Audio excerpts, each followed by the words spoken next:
Now see students, we will see next part of this complex number, that is polar form of complex number. Now see what is meaning of polar. Polar जेव्हा हा word येतो तेव्हा तिथे pole असेल, pole. Pole म्हणजे point असेल. तर बघा यामध्ये काय काय आहे. See if this is a x axis, this is y axis, or it is real axis, imaginary axis. If z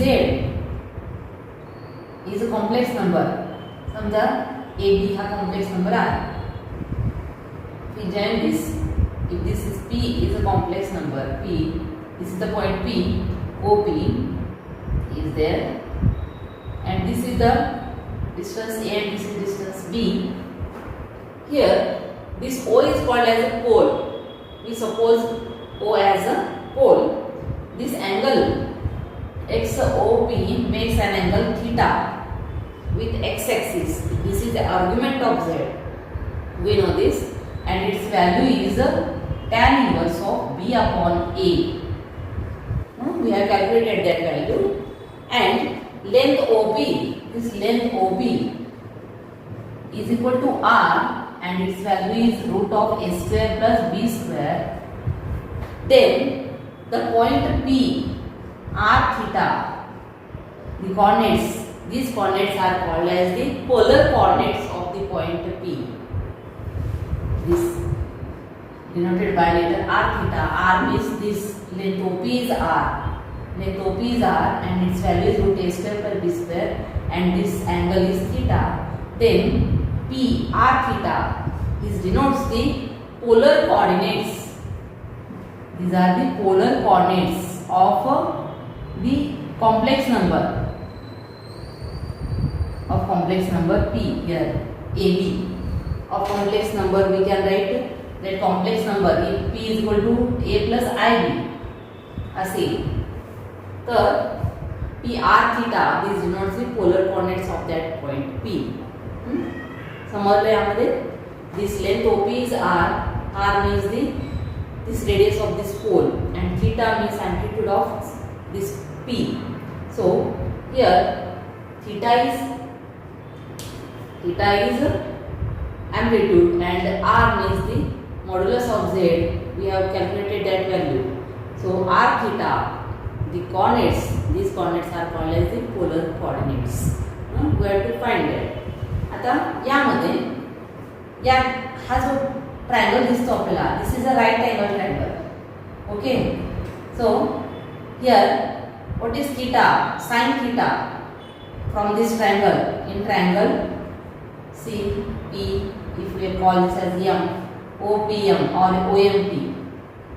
In triangle OMP, sin theta, side angle means it is opposite side upon hypotenuse, means it is B upon R, and the cos angle, cos theta means it is the adjacent side upon hypotenuse, that is A upon R. From this we can write B is equal to R sin theta, and A is equal to cross multiplication is R cos theta. Now Z, the complex number is A, Z is equal to A plus IB. Now in this put the value of A as R cos theta, and B as I तसेच राहणार. This is R sin theta. Now taking R common, in the bracket it is cos theta plus I sin theta. This representation is called as the polar form of complex number. बघा आपला complex number काय आहे? Z is equal to A plus IB. त्याचं conversion कशामध्ये दिलं आपण? R theta मध्ये दिला. This is the polar form. Polar form म्हणजे त्यामध्ये R theta आला पाहिजे. So this is the polar form of this complex number. यामध्ये काय येणार? फक्त लक्षात काय ठेवणार? This B means R sin theta, A means R cos theta, B means R sin theta. Put the value of A and B. We get the required polar form of complex number. आपण आता example तेच बघणार आहे. Represent this the complex number in polar form. आता आपण जे example पाहणार आहे त्यामध्ये आपल्याला कॉम्प्लेक्स नंबर दिलेला आहे. म्हणजे यामध्ये दिलेले आहे कॉम्प्लेक्स नंबर दिलेला असेल Z is equal to A plus IB. आपल्याला या कॉम्प्लेक्स नंबरचा कन्वर्शन पोलर फॉर्म मध्ये बघायचं. Now see students, exponential form of complex number हा नेक्स्ट पार्ट आहे. तर यामध्ये काय आपल्याला वापरायचे? Exponential form. एक्सपोनेन्शियल म्हणजे e⁻x, a⁻x असे जे टर्म्स असतात पॉवरमध्ये त्याला एक्सपोनेन्शियल फॉर्म म्हणतात. तर आपण एक रिझल्ट वापरणार आहे. हे तुम्हाला झालेलं नाहीये पण आपण हा रिझल्ट वापरणार आहे. In every case e⁻I θ it is always cos θ plus I sin θ असा असतो. हा फॉर्म्युलाच आहे तो लक्षात ठेवायचा आहे आपण. e⁻I θ is equal to cos θ plus I sin θ. मग आता आपण कॉम्प्लेक्स नंबर जो आहे पोलर फॉर्म मध्ये काढलेला होता. If z is equal to a plus ib is a complex number, then we have written that a means r cos theta and b means r sin theta असा लिहिला होता आपण. मग यावरून काय केलं आपण r कॉमन काढला. cos theta plus I sin theta आपण हा फॉर्म्युला तयार केला होता. This is the polar form of complex number. मग यामध्ये जर या ब्रॅकेटची value, bracket means cos theta plus I sin theta, its value is e⁻I theta, then we can write here r into r e⁻I theta. So this is called as the exponential form of complex number. बघा दोन्ही फॉर्म्युले इथेच आहेत. This is called as the polar form of complex number, and in place of this write only e⁻I theta. theta म्हणजे इथे दिलेला असेल आपल्याला. समजा z is equal to असं दिलेला असेल 5 cos of π/4 plus I sin π/4. समजा असे एक्झाम्पल असेल तर यावरून काय लिहिता येतं आपल्याला r is equal to 5. Comparison करायचं. r is equal to 5 येणार आणि थीटा is equal to π/4. मग यावरून आपल्याला हा फॉर्म्युला लिहिता येतं. z is equal to r into e⁻I theta. r means it is 5. e⁻I theta means e⁻I π/4. असा आन्सर आपण लिहू शकतो. This is the exponential form and this is the polar form. समजलं? एक्सपोनेन्शियल अँड पोलर फॉर्म आपण आता एक example बघणार आहे. आपल्याला कॉम्प्लेक्स नंबर दिलेला असेल तर त्याच्यावरून आपण एक्सपोनेन्शियल फॉर्म मध्ये तो कन्वर्ट करायचा आणि पोलर फॉर्म मध्ये कन्वर्ट करायचा. आपण आता एक्झाम्पल बघू. Now students, now we see examples on exponential form and polar form. The question is represent the following complex number in polar form and in the exponential form. आता आपण पाहिलेलं आहे polar form. Polar form कसं काढतो आपण?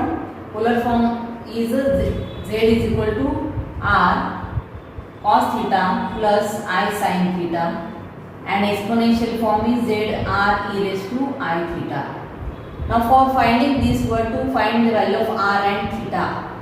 r theta माहित असेल तर आपण पोलर फॉर्म आणि एक्सपोनेन्शियल फॉर्म दोन्ही आपण काढू शकतो. तर अगोदर आपल्याला r and theta काढायचे. मग आपल्याला कॉम्प्लेक्स नंबर दिलेले आहेत z is equal to 4 plus 4√3i. आता यामध्ये आपल्याला a रियल पार्ट आणि इमॅजिनरी पार्ट लिहिता येईल. a is 4, this real part and imaginary part is 4√3. आपण फॉर्म्युला पाहिलेला आहे. r चा फॉर्म्युला काय? r is √a² plus b². Now put in this the value. a² means 4² plus this is a 4√3 bracket square. Now 4² means 16 and 4√3 square. 4√3 square means it is a 4 square is 16 and √3 square is 3. So 16 into 3 is a 48 and square root of in the square root 16 plus 48 is a 64. So it is a 8. r is equal to 8. पॉझिटिव्हच घ्यायचे आपल्याला square route काढल्यानंतर. त्यानंतर आपल्याला theta काढावा लागेल. Now we know the formula. Theta is equal to tan inverse b upon a. Now in this put the value. Tan inverse b is a 4√3 upon 4. a is 4. 4 get cancelled, so it is a tan inverse of √3.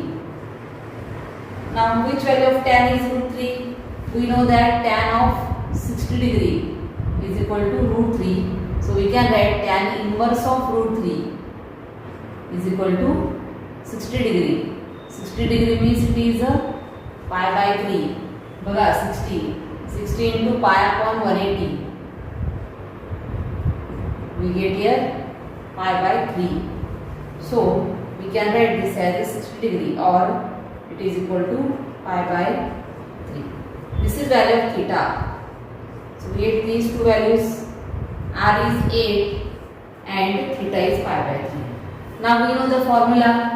The polar form is z is equal to r in the bracket cos theta plus I sin theta.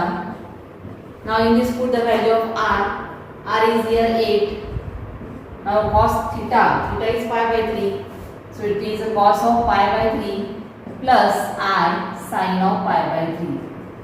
So like we get the value of z as r 8. This is the polar form. Now the exponential form. The exponential form is z is equal to r e raised to I theta. Now in this put the value of r as 8 and e raised to I, value of theta is pi by 3. So we get this is as exponential form. एवढंच answer येणार आहे. यामध्ये पुन्हा याची value काढत बसायचं नाही. बघा सिंपल आहे. 2 किंवा 3 मार्काला एक्झाम्पल विचारतात परीक्षेला. Represent this in polar form and exponential. पोलर फॉर्मचा हा फॉर्म्युला आहे, एक्सपोनेन्शियलचा हा फॉर्म्युला आहे. मग हे काढण्यासाठी आपल्याला आर अँड थीटा काढावा लागेल. मग आर अँड थीटा कसं काढतो आपण? अगोदर आर चा formula. R means root of A square plus B square. It is also called as modulus of Z. आपण काढलेले या अगोदर. It is root of A square plus B square. So we get R as 8. Now theta means argument of z. It is tan inverse b upon a. Put the value of b and a. We get tan inverse of root 3. Now tan 60 degree is root 3. So we get the value of theta as pi by 3. Now in this formula put the value of r as 8 and theta is pi by 3. याची पुन्हा cos pi by 3 काढत बसायचं नाही. This is the polar form. त्या आहे तसंच ठेवायचं. r and theta value ठेवायचा. This is the equation of polar form. Now the exponential form is z is equal to r e raised to I theta. So it is z is equal to r 8 e raised to I pi by 3. Simple example. Now see students, another example. I have taken here z as a minus r. Now here it is minus I only. It is imaginary number. Real part is absent. So we have to write a is equal to 0 and b imaginary part is here minus 1. This is important here. अगोदर काय काढायचा? a आणि b ची value काढायची म्हणजे आपल्याला पुढचं सगळं काढता येतं.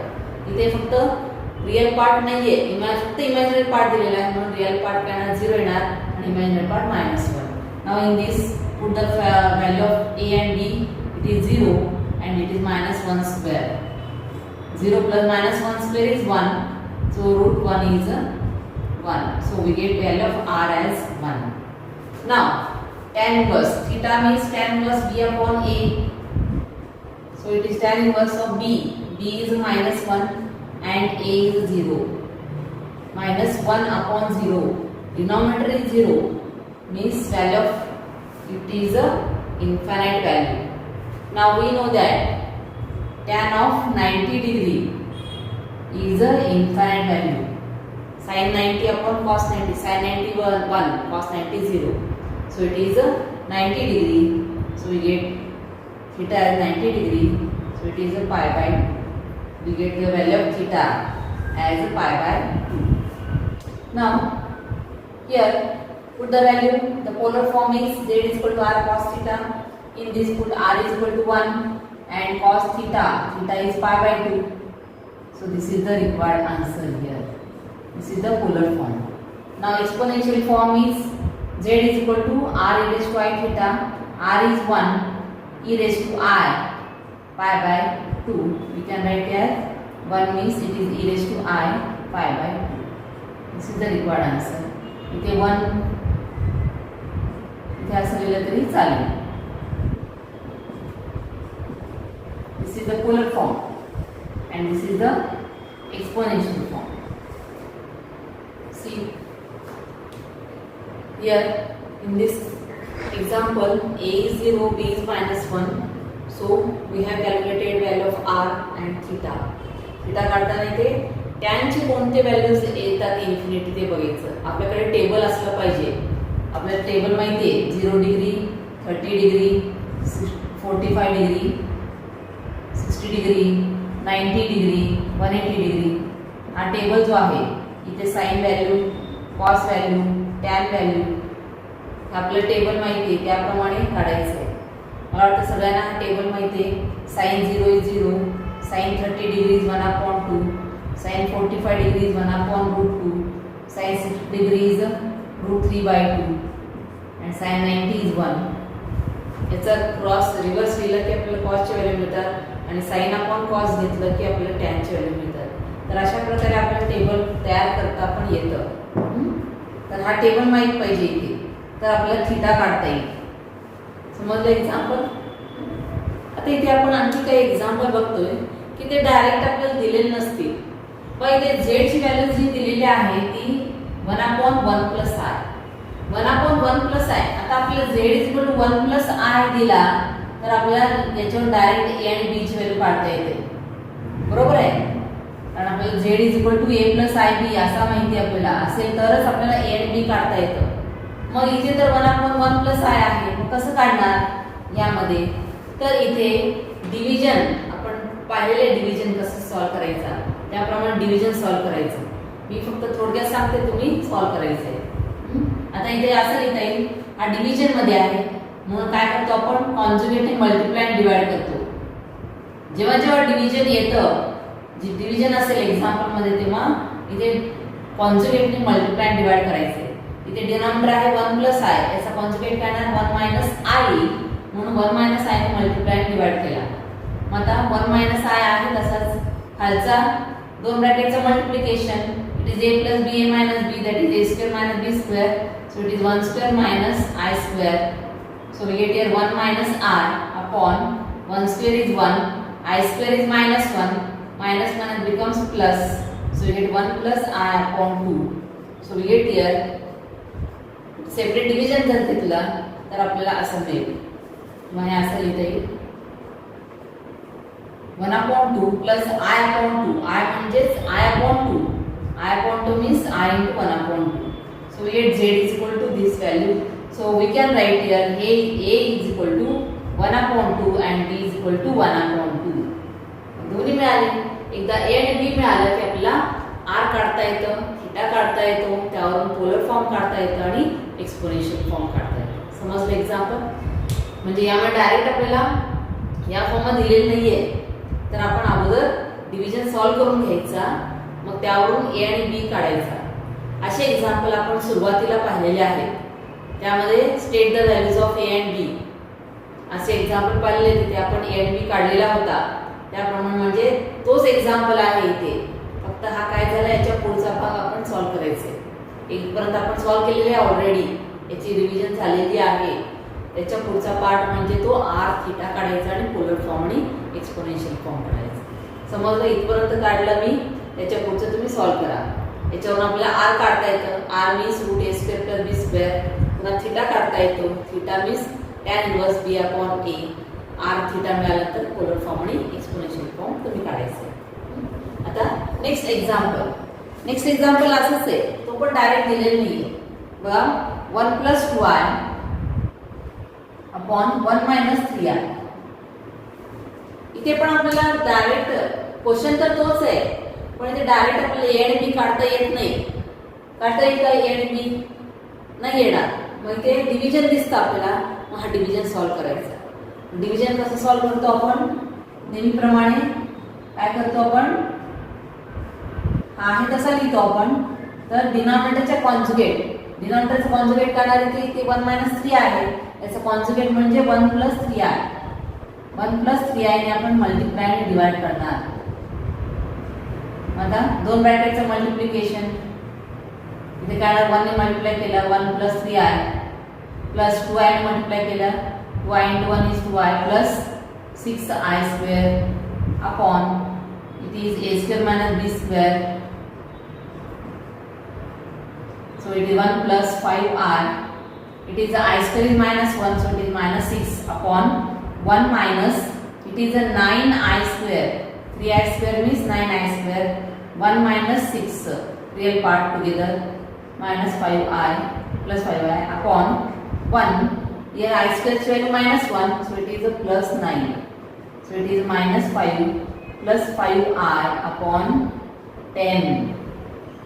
So divide separately, we get here minus 5 upon 10 plus 5 upon 10 into r. Divide होणार इथे, so we get here minus 5/2 plus 1 upon 2 r. This is value of z. मग आता यावरून आपल्याला a लिहिता येईल आणि b लिहिता येईल. मग एकदा a आणि b माहित झालं की आपल्याला पुढचं सगळं काढता येतं. समजलं? म्हणजे इथपर्यंत जो आहे तो आपल्याला झालेला आहे, म्हणजे हा त्याचा रिव्हिजन असेल, लक्षात ठेवा. ते एक्झाम्पल तुम्हाला सॉल्व्ह करता आले तर हे येणार आहे, म्हणून त्याची प्रॅक्टिस तुम्हाला करायला सांगितलेली होती.